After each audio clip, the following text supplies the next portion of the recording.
ইয়াউমাল কিয়ামাতি রাদ্দুনা ইলা আশাদ্দিল আযাব। কিয়ামত দিবসে তাদের জন্য রয়েছে কঠিন শাস্তি, কঠিন শাস্তি। আল্লাহ রাসূলের অনুসরণ, এটা মনে রাখবেন, আমল কবুল হওয়ার ক্ষেত্রে রাসূল সাল্লাল্লাহু আলাইহি সাল্লামের অনুসরণ খুবই জরুরি, খুবই জরুরি। প্রিয় ভাইরা আমার, বন্ধুগণ আমার, নামাজ নাই, রোজা নাই, ইয়া লম্বা চুল রাইখা নামাজ রোজার দাঁড় না দাইরা যদি নিজেকে পীর দাবি করে, ওই লোক কি পীর না ভণ্ড? কথা বুঝেন? নামাজ পড়ে না, রোজা রাখে না, মহিলাদের সাথে উঠা বসা করে, আবার নিজের পীর দাবি করে, এই লোক কি পীর না ভণ্ড? আবার বলে অনেকগুলো আছে না, দয়াল বাবা কেবলা কাবা আয়নার কারিগর, কয় না, আয়না বসাইয়া দেরে, নাউজুবিল্লাহ কোন। এই কলবের কারিগর কে? কলবের কারিগর যদি দয়াল বাবা হইতো, তাহলে কত দয়াল বাবা কিনে হাসিনা গণভবনে রেখা দিত, যে আগামীকালকে আমার পালাইতে হবে কিনা এটা আমার জানাই। কথা বুঝেন নাই? দয়াল বাবারা যদি আয়নার কারিগর হইতো, অনেকগুলো দয়াল বাবারে টাকা স্বর্ণ গহনা সব দিয়া হাসিনা কিনে রাখতো, যে কোন দিন আমাকে পালাইতে হবে আমার জানাই দিই, আগে ভাগে জানাই, যেটা আমার শত্রু এটাও জানাই দিই। তাইলে দয়াল আয়নার কারিগর না আল্লাহ? বলেন না, কারিগর কে? কলবের কারিগর কে? আমি এই জন্য আমি বলি কি জানেন, দয়াল বাবা কেবলা কাবা আয়নার কারিগর, ফেরেশতারা গুরজু মারবো কবরের ভিতর। ঠিক আছে না? নাউজুবিল্লাহ। এই বর্ণামি ছাড়তে হবে, রাসূলের অনুসরণ করতে হবে। রাসূল সাল্লাল্লাহু আলাইহি সাল্লাম মিসওয়াক, রাসূলের সুন্নাহ, 100-র উপরে হাদিস এক মিসওয়াকের জন্য। সুবহানাল্লাহ। আমরা কি মিসওয়াক করি? হ্যাঁ, মিসওয়াক করব তো ইনশাআল্লাহ। মিসওয়াকের অনেক ফজিলত, অনেক ফজিলত। আল্লাহ রাসূল সাল্লাল্লাহু আলাইহি সাল্লাম ওফাতের সময়, ওফাত যখন তিনি চলে যাবেন, সেই মুহূর্তে আম্মা জান আয়েশা প্রাণের মধ্যে মাথা রেখে আম্মা জান আয়েশার এক ভাই আসলেন, হযরত আবু বকরের ছেলে, ওনার হাতে মিসওয়াক। শেষ সময়ে হাতে ইশারা করতে লাগলেন, আমাকে একটু মিসওয়াকটা দাও। সুবহানাল্লাহ। শেষ সময়, এজন্য আমরা মিসওয়াক করব তো ইনশাআল্লাহ। মিসওয়াকের ফজিলত, মিসওয়াকের ফজিলত অনেক বেশি। যারা নিয়মিত মিসওয়াক করে, সুবহানাল্লাহ, তাদের দাঁত তো ঠিক থাকেই, এমনকি ব্রেইনও ঠিক থাকে। সুবহানাল্লাহ। পেটের মধ্যে বদ হজম হয় না, অনেক শিফা। সুবহানাল্লাহ। অনেক মিসওয়াকের সুন্নাহ জিন্দা করব তো ইনশাআল্লাহ।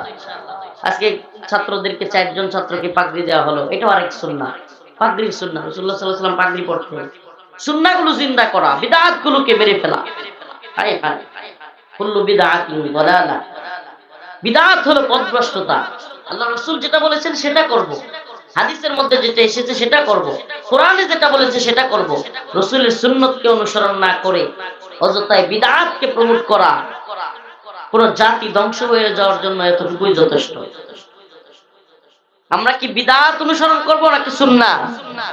বলেন না, সুন্নাহ না বিদআত? আল্লাহ রাসূল সাল্লাল্লাহু আলাইহি ওয়াসাল্লামের ভালোবাসা সুন্নাহর মধ্যে। আল্লাহ রাসূল বলেছেন, লা ইউমিনু আহাদুকুম হাত্তা কুনা হাব্বা ইলাইহি মিন ওয়ালিদিহি ওয়া ওয়ালাদিহি ওয়ান নাসি আজমাইন। তোমরা ততক্ষণ খাঁটি মুমিন হতে পারবা না যতক্ষণ রাসূল সাল্লাল্লাহু আলাইহি ওয়াসাল্লামকে পৃথিবীর সবচাইতে বেশি ভালোবাসতে না পারবা। বাবা মা সন্তান সন্ততি সবকিছুর চাইতে বেশি ভালোবাসতে হবে রাসূল সাল্লাল্লাহু আলাইহি ওয়াসাল্লাম। যে ব্যক্তি আল্লাহ রাসূলকে বেশি ভালোবাসতে পারবে, সেই আল্লাহ রাসূলকে ভালোবাসার কারণে আল্লাহকে পাবে। সুবহানাল্লাহ। قل إن كنتم تحبون الله فاتبعوني يحببكم الله ويغفر لكم ذنوبكم والله غفور رحيم।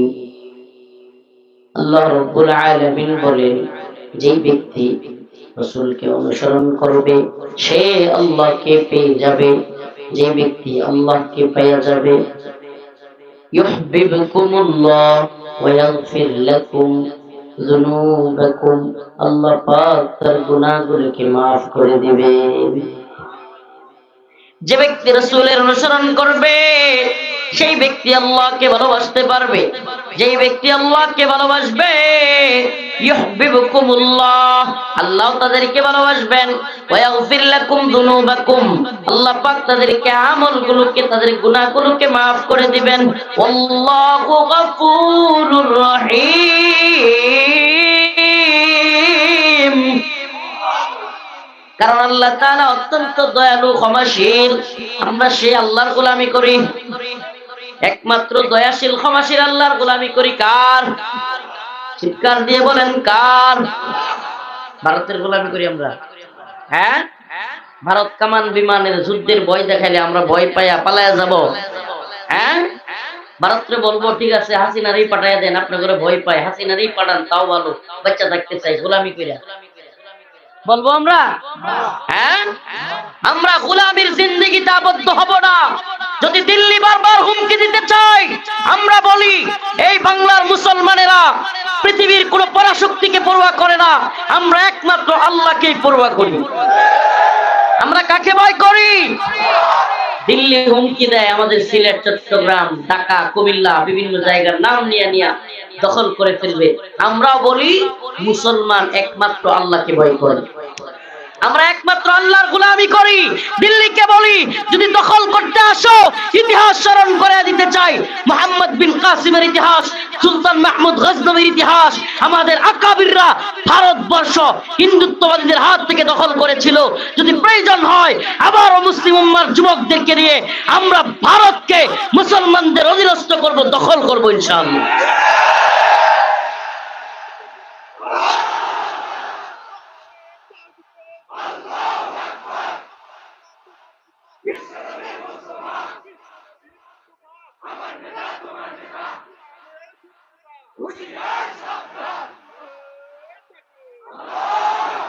আমরা ভারতের গোলামি করি। কার গোলামি করি?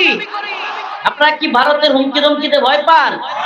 ও বগুড়ার মুসলিম উম্মার যুবকেরা, হে প্রিয় যুবক, তোমাদেরকে বলে যাই, তোমাদের কাছে আমাদের অনেক প্রত্যাশা। যৌবন যার, যুদ্ধে যাওয়ার সময় তার। আমরা যুদ্ধটা চাই না, কিন্তু যদি আমাদের উপর চাপায়া দেওয়া হয়, আমরা মুসলমান বীরের জাতি, আমরা লড়াই করতে জানি। রাজি আছেন তো ইনশাআল্লাহ? ফিটনেস ঠিক রাখতে হবে, শারীরিক ফিটনেস, মানসিক ফিটনেস সব সময় তৈরি থাকতে হবে। হিন্দুত্ববাদীরা যেইভাবে হুমকি দিচ্ছে, শুধু হুমকিতেই ক্ষান্ত নয় এরা। আমাদের বাংলাদেশের আজকে এবং গতকালকে 2-3 দিন যাবত বিভিন্ন সীমান্তে অস্থিরতা চলতেছে, বিভিন্ন সীমান্তে তারা হামলা করবার প্ল্যান করতেছে, বিভিন্ন স্থাপনা নির্মাণ করতে চাচ্ছে। আলহামদুলিল্লাহ, আমাদের মর্দে মুজাহিদরাও, আমাদের মুসলিম যুবকেরাও মুসলিমদের পক্ষ থেকে পাল্টা জবাব তারাও দেখায় দিচ্ছে। শুনলাম 5 কিলোমিটার জায়গা ভারতীয় বাহিনীর কাছ থেকে মুসলমানরা উদ্ধার করেছে। হাসিনার সময় জীবনে কোনোদিনই কথা শোনা গেছে? হ্যাঁ, হাসিনার সময় কি শোনা যাইতো মনে আছে আপনাদের? হ্যাঁ, ফেলানির লাশ কাঁটাতারের বেড়ায় ঝুলে আছে, অনেক মানুষকে কাঁটাতারের বেড়ায় গুলি করে মারতেছে। তারপরেও ওই আব্দুল শয়তানরা, শয়তানের বান্দা যে ইয়াসিন, ওই যে আব্দুল মোমেন একটা পররাষ্ট্রমন্ত্রী, এটার নাম দিছে আমি আব্দুল শয়তান, এই বদমাইশ তারপরেও বলতো আমাদের স্বামী স্ত্রীর সম্পর্ক। একদিকে ফেলানির লাশ ঝুলে, আর একদিকে এই ভণ্ডগুলো কি কয় স্বামী স্ত্রীর সম্পর্ক। তাহলে স্বামী কেডা, স্ত্রী কেডা, ভণ্ডের দল? তো যা অবৈধ সম্পর্ক তোদের অবৈধ জায়গায় পাঠিয়ে দিছি। আমাদের দেশে এই অবৈধ মাইয়ারে থাকবার দরকার নাই। আমরা এই অবৈধ সম্পর্ক মানি না। তোদের সম্পর্ক নিয়ে তোরা থাক, আমরা গোলামি করি না। কি একটা আজীব অবস্থা। আমাদেরকে কাঁটাতারের সীমান্তে লাশ উপহার দেয়, বন্যার পানি দিয়ে আমাদেরকে মারে, আমাদের ট্রানজিট নেয়, আমাদের রেল লাইন নেয়, আমাদের বন্দর নেয়, আমাদের আমরুপালি নেয়, আমাদের ইলিশ নেয়, সব নিয়ে নিয়ে আমাদের লাশ উপহার দেয়। এরপরে নাকি আমাদের কই তুইব আমাদের রক্তের সম্পর্ক। বন্ধের সম্পর্ক, সম্পর্ক গোলামি নাকি আজাদির? দিল্লি না ঢাকা, আপোষ না সংগ্রাম, দালালি না রাজপথ, গোলামি না আজাদি। মুসলমান আজাদি না গোলামি? আমরা আজাদি না গোলামি? আমরা আল্লাহ এবং তার রাসূলের অনুসরণ করি। মুজাহিদুনা ফি সাবিলিল্লাহ ওয়ালা ইয়াখাফুনা লাওমাতা লাইম। আমরা প্রয়োজনে আল্লাহর পথে জিহাদ করি, কোন নিন্দুকের নিন্দার পরোয়া করি না। রাজি আছেন তো ইনশাআল্লাহ? আমার নবীকে ভালোবাসেন তো? আল্লাহকে ভালোবাসেন তো? আল্লাহর উম্মতের মুজাহিদ বাহিনীকে পরাজিত করুন। সুবহানাল্লাহ। বলেছেন রাসূল সাল্লাল্লাহু আলাইহি ওয়াসাল্লাম, কেমন নবী? যার দুই ঠোঁটের মাঝখান দিয়ে জীবনে কোনোদিন মিথ্যা বলেন নাই। এটা আমরা না, শুধু মুসলমানরা না, কাফের মুশরিকরা পর্যন্ত এই কথা বলতে বাধ্য হইত। আমাদের রসুলকে পাগল বলতো, জাদুঘর বলতো, গণক বলতো, কিন্তু কখনো রসুলকে কাফেররা মিথ্যাবাদী বলেন না। তাইলে আমার রসুল কি সত্যবাদী কিনা? বলেন না, সত্যবাদী কিনা? তাহলে আমার রসুল বলেছেন, আমার উম্মতের বাহিনী যদি 12,000 হয়, সুবহানাল্লাহ, কয় হাজার? 12,000 হয়, তাইলেও কোন কাফেররা পরাজিত করতে পারবে? বলেন রসুলের কথা সত্য না মিথ্যা? নাউযুবিল্লাহ। রসুলের কথা মিথ্যা হইতে পারে? সত্য প্রমাণিত হয়েছে কি হয় নাই? বদরে, আফগানে, সিরিয়ায়, ইয়ামেনে, সব জায়গায়। সুবহানাল্লাহ। এত বড় বাহিনী নাই, ছোট্ট ছোট্ট বাহিনী। কাম মিন ফিয়াতিন কালিলাতিন গালাবাত ফিয়াতান কাসীরাতান বিইذنিল্লাহ। আল্লাহ পাক বলেন, আমার বান্দাদের বাহিনী যদি ছোট হয়, কোন দল যদি আল্লাহর উপর আস্থা এবং অবিচল ভরসা রেখে আল্লাহর পক্ষ নিয়ে দাঁড়ায় যায়, গালাবাত ফিয়াতান কাসীরাতান বিইذنিল্লাহ, বড় বড় দলের বিরুদ্ধে আল্লাহ পাক তাদেরকে বিজয়ী করবেন। ছোট্ট ছোট্ট দলকে আল্লাহ পাক বড় বড় দলের বিরুদ্ধে কি করবেন? সুবহানাল্লাহ। আমরা কি দেখতেছি বিজয়ী হচ্ছে কি হচ্ছে না? হচ্ছে কি হচ্ছে না? আক্রান্ত হবে, হাদিসের যেহেতু আসছে, আক্রান্ত হবে মুসলিমরা, মার খাবে মুসলিমরা, কিন্তু বিজয় মুসলিমরা। বিজয় কাদের? আফগানে বিজয়ী কারা? সিরিয়ায় বিজয়ী কারা? অচিরেই শুনবেন মিশরেও বিজয়ী হবে মুসলমানরা। অচিরেই শুনবেন মালি, সোমালিয়ায় বিরাট বড় অঞ্চল মুসলিমদের দখলে আসবে ইনশাআল্লাহ। আর বাংলাদেশেও তো আলহামদুলিল্লাহ হাসিনা নামক জালিমরে আমরা পালাইয়া যেতে বাধ্য করছি। বিজয় আমাদের হয়েছে, ঠিক কি ঠিক না? ভারতীয় হিন্দুত্ববাদীদের দালালরা পরাজিত হয়েছে। পরাজিত হয়েছে কি হয় নাই? এদেশে ভারতের দালালি চলবে না, এদেশে আমেরিকার দালালি চলবে না। আমরা দালালি করি কিন্তু আল্লাহ। আমরা কার দালালি করি? আল্লাহর। আমরা ভারতের দালালি করি, আমেরিকার দালালি করি, ইসরায়েল, দ্য গ্রেট ইসরায়েল রাষ্ট্র গঠন করবার প্ল্যান, একেবারে চূড়ান্ত প্ল্যান। মুসলিম ইমানদার জানা দরকার আপনাদের এই বিষয়। গাজায়, ফিলিস্তিনে মুসলমানদের সর্বশেষ হাসপাতালটাকেও এরা বোম্বিং করে ঘুরায় দিচ্ছে। মুসলিম যুবক অচেতন হয়ে পড়ে আছো, খবরই রাখো না। গাজার, ফিলিস্তিনের সর্বশেষ যে হসপিটাল, সেটাকেও বোমা মেরে উড়িয়ে দেওয়া হয়েছে। ও মুসলমান, একজন বাবা, যারা বাবা হয়েছেন, সন্তানের উপর আঘাত আসছে, সন্তানের মাথায় বোমা স্প্লিন্টার লাগছে, শরীর থেকে রক্ত ঝরতেছে, এই অবস্থায় বাবার কোলে সন্তান, বাবা দৌড়াচ্ছে, হসপিটাল নাই, চিকিৎসক নাই, এর চেয়ে বড় কষ্টের কিছু হইতে পারে? হ্যাঁ, এই অবস্থা আজকে ফিলিস্তিনে। এমনকি বড় কষ্টের নিউজ, ইহুদিবাদীরা যে কোনো মুহূর্তে আকসা, মুসলমানদের প্রথম কিবলা, যে কোনো মুহূর্তে তারা ধ্বংস করার জন্য চূড়ান্ত পদক্ষেপের জন্য রেডি হয়ে গেছে, যে কোনো মুহূর্তে। আমরা ইন্ডিয়াতে কি দেখেছি? আমাদের সেই সম্রাট বাবরের মুসলিমদের ঐতিহ্যবাহী মসজিদ বাবরি মসজিদকে তারা ভেঙে দিয়েছে, দিছে কি দেয় নাই? এখন ফিলিস্তিনে আল আকসাও ভেঙে দেওয়ার জন্য তার টেম্পল, দ্য গ্রেট ইসরায়েল, ইহুদিরা নির্মাণ করবার চক্রান্ত করে বসে আছে। বলেন না, আল আকসা, আমাদের প্রথম কিবলা, তারা ধ্বংস করতে চায়। তারা তাদের মসিহের অপেক্ষায় আছে।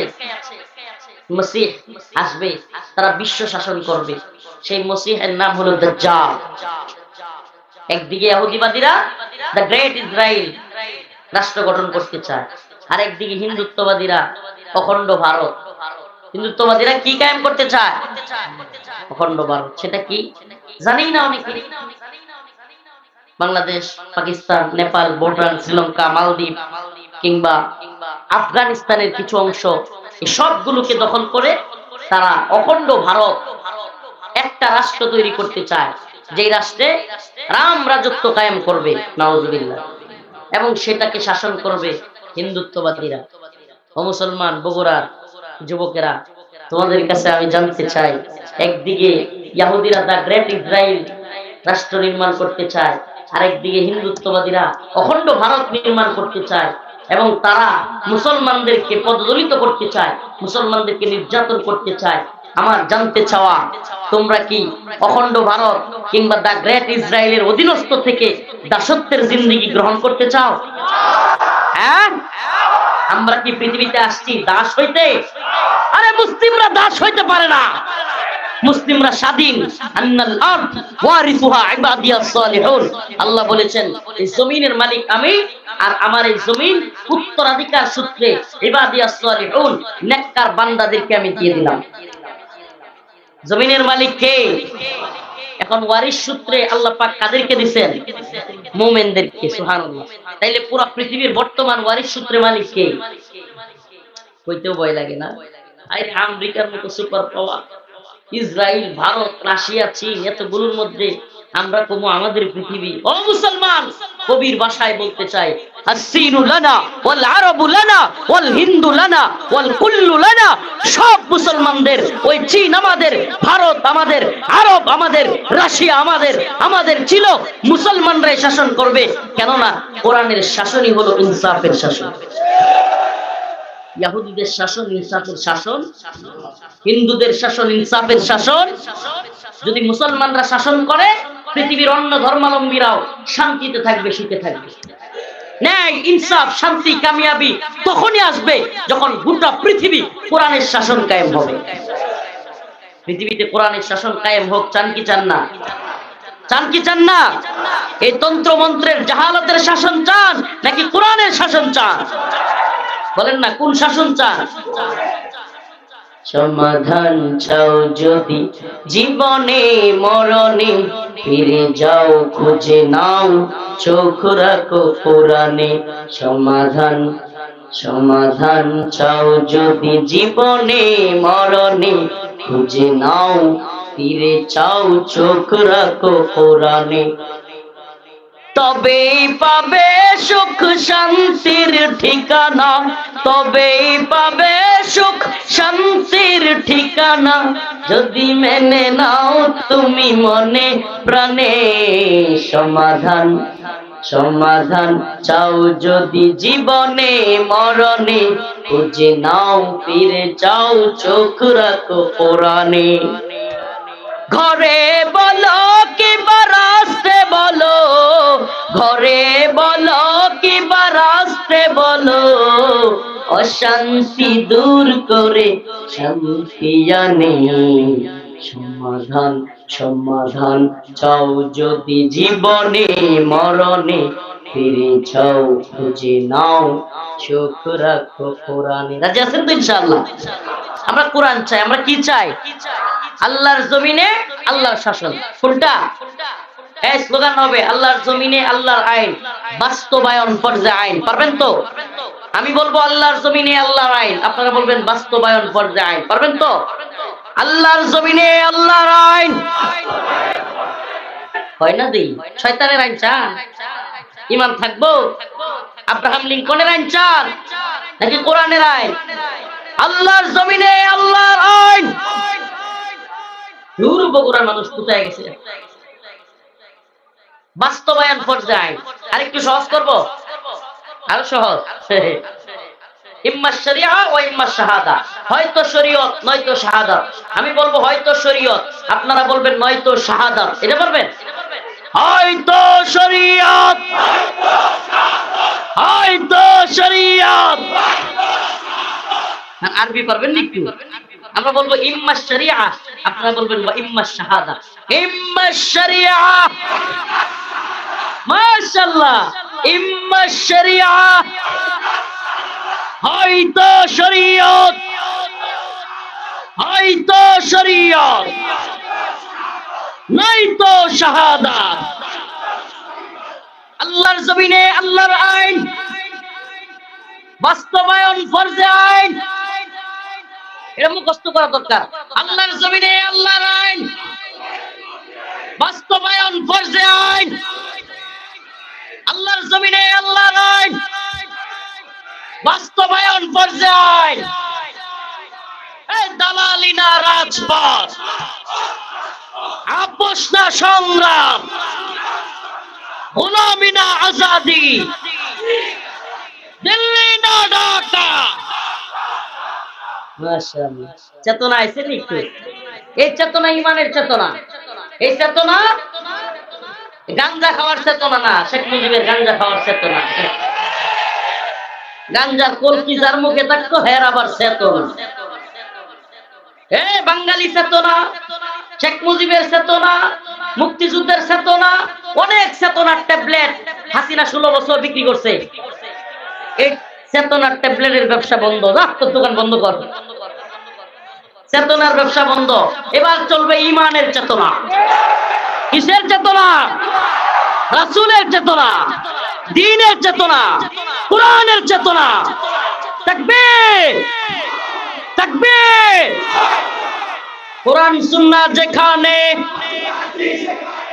মাশাআল্লাহ মাশাআল্লাহ।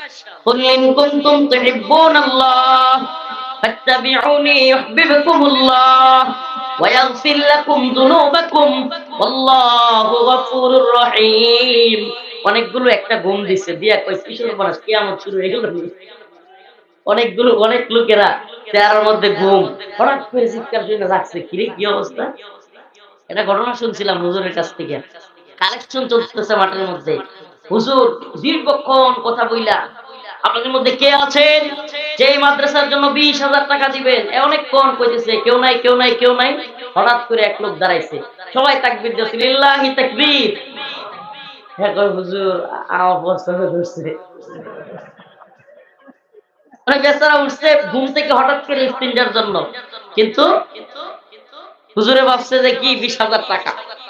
তো এখন আপনারা অনেকে চিন্তা করতেছেন, কিরে এত চিৎকার এত রাত্রে ঘুম ভাঙ্গা। সুবহানাল্লাহ, এই চেতনা ইমানের, এই জাগরণ ইসলামের। এই যে শহীদ শহীদ, একটা জিনিস হাস্যকর লাগছে। এবার শহীদ জিনিসটা তো কাফের মুশরিকদের সাথে যায় না, সেকুলারদের সাথে যায় না। শহীদ জিনিসটা আসছে তো কোরআন থেকে। সুবহানাল্লাহ, শহীদদের নামে কোরআন তিলাওয়াত না করায়া, এতিমদেরকে না খাওয়ায়া, শহীদদের নামে ওই রাহাত ফাতে আলী না কি খান বন্ডরে আইনা গান করায় শহীদের নামে, বন্ডামি। এগুলো বাদ দেন, তাইলে ইমানের চেতনা থাকবে না। এই চেতনার মধ্যে আবার কি কয় যে এই ভেজাল ঢুকে যাবে। চেতনার মধ্যে কি ঢুকে যাবে? ভেজাল ঢুকে যাবে। ইমানের চেতনা যতদিন ইমানের সাথে থাকে, যতদিন আপোষহীনতার সাথে থাকে, ততদিন কেউ পরাজিত করতে পারে না। তো আজকের আলোচ্য বিষয় আমার যেটা ছিল, আল্লাহ রাসূলের সুন্নাহর অনুসরণ করা। কার অনুসরণ? আবারও প্রথম থেকে বলি, মনে আছে? মনে আছে? আমল কবুল হওয়ার জন্য শর্ত ঈমান থাকা। নাম্বার 2 নিয়ত সহি হওয়া। মাশাআল্লাহ। নাম্বার 3 সুন্নাহ অনুযায়ী হওয়া। সুন্নাহ অনুযায়ী না হইলে ঈমান থাকলেও নিয়ত থাকলেও আমল কবুল হবে। দলিল দলিল রোজা রাখা সবের কাজ, ঈদের দিন রাখলে, কারণ সুন্নাহ অনুযায়ী হয় নাই। রোজা রাখা, এই তাহলে মাজারে গিয়ে কেউ সিজদা করব? লা তাত্তাখিযুল কুবুর মাসাজিদা, তোমরা কবরকে সিজদার স্থান বানায়ো না। কবরকে সিজদার স্থান। তবে মুসলিম ভাই আপনাদেরকে বলি, ঝগড়াটা এখন নিজেরা নিজেরা না, ঝগড়াটা এখন নিজেরা নিজেরা না, ঝগড়াটা হবে কাফের মুশরিকদের সাথে। কাদের সাথে? মুহাম্মাদুর রাসূলুল্লাহ ওয়াল্লাযিনা মা'হু আশিদ্দাউ আলাল কুফফার রুহামাউ বাইনাহুম। আল্লাহর রাসূল এবং তার সাহাবায়ে কেরাম আশিদ্দাউ আলাল কুফফার, কাফের মুশরিকদের সাথে শক্ত ছিলেন, রুহামাউ বাইনাহুম, কিন্তু নিজেরা নিজেদের মধ্যে কেমন ছিলেন? নরম। সুবহানাল্লাহ, নরম ছিলেন নিজেরা নিজেদের মধ্যে। তাহলে আমরা টঙ্গিতে গিয়ে কি পালোয়ান সাজবো? মুসলমানদের মাথায় আঘাত করব? হ্যাঁ? আর মন্দিরে গিয়ে দারোয়ানগিরি করব মূর্তির? দেখেন নাই বিভিন্ন দল, বিভিন্ন নেতা, ওরে বাবা রে বাবা, মূর্তি পূজার মধ্যে হায় রে দারোয়ানগিরি, একেবারে হিন্দুত্ববাদীদের দারোয়ানগিরি। এখন যখন চট্টগ্রামে সাইফুল ইসলাম আলিফ ভাইকে এরা জবাই করে দিছে, মুসলমানদের বিরুদ্ধে ষড়যন্ত্র করতেছে। ইসকন লক্ষ লক্ষ লোক নিয়ে বাংলাদেশ দখলের, ভারতকে উস্কানি দেওয়ার ষড়যন্ত্র করতেছে। এখন কিছুটা হইলেও মানে হুশ ফিরছে না, বুঝে আসছে। আল্লাহ বলছে ইন্নামাল মুশরিকুনা নাজাস, এই মুশরিকরা হলো নাপাকি। আল্লাহ বলছে লাতাজিদান্না আশাদ্দান নাস আদাওয়াতাল লিল্লাযিনা আমানুল ইয়াহুদ ওয়াল্লাযিনা আশরাকু, ঈমানদারদের সবচাইতে কঠিন শত্রু হলো ইহুদি এবং মুশরিকরা। তা আল্লাহর কথা উল্টায়া মন্দিরে গিয়া দারোয়ান সাজছেন, টঙ্গিতে গিয়া পালোয়ান সাজছেন, অথচ আল্লাহর রাসূল এবং তার সাহাবীরা ছিল মুমিনদের দারোয়ান, কাফেরদের বিরুদ্ধে পালোয়ান। তো আমরা কাফেরদের বিরুদ্ধে পালোয়ান, কথা বলেন।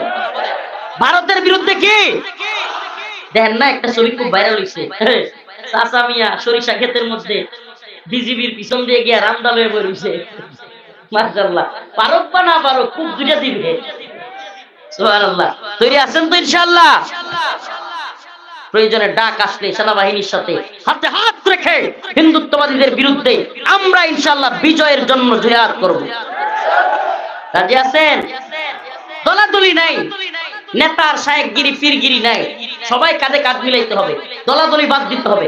মুসলমান এক দল, মুসলমান এক দল। আমাদের এত দলাদলি ভেদাভেদির দরকার নেই, আমরা সবাই এক এক হইতে হবে।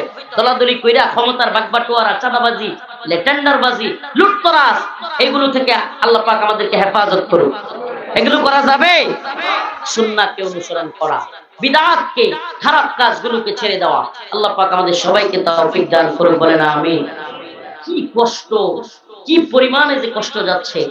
আপনারা তো আমাদেরকে দেখেন মিডিয়ায় খালি হুজুররা গরম বক্তব্য দেয়, হুজুররা চলতেছে, হুজুরদের প্রোগ্রামে মানুষ হচ্ছে। ভাইরে আড়ালের কষ্টটা দেখেন না। আমি আল্লাহ মাফ করুক, আগামী বছর থেকে আমিও নিয়ত করেছি এত প্রোগ্রাম করব না। কি যে কষ্ট হচ্ছে। ওই দিন গেলাম যশোর, পরের দিন চট্টগ্রাম, পরের দিন আবার সিলেট, আবার ঢাকা, আবার নেত্রকোনা, এখন আবার বগুড়া। এই যে সফর, একের পর এক সফর, মেরুদণ্ডে মাঝে মাঝে প্রাইভেট কারে বসে থাকতে থাকতে ব্যথা করে। এমন অবস্থা হয় মাঝে মাঝে ঘুমের ঘাটতির কারণে হাড় ব্যথা হয়ে যায়, মাথা ঘুরায় পড়ে যায়। কারাগারে থাকতে অনেকেই দোয়া করেছেন আমাদের জন্য, এখনো দোয়াটা করবেন, করবেন তো দোয়া ইনশাআল্লাহ।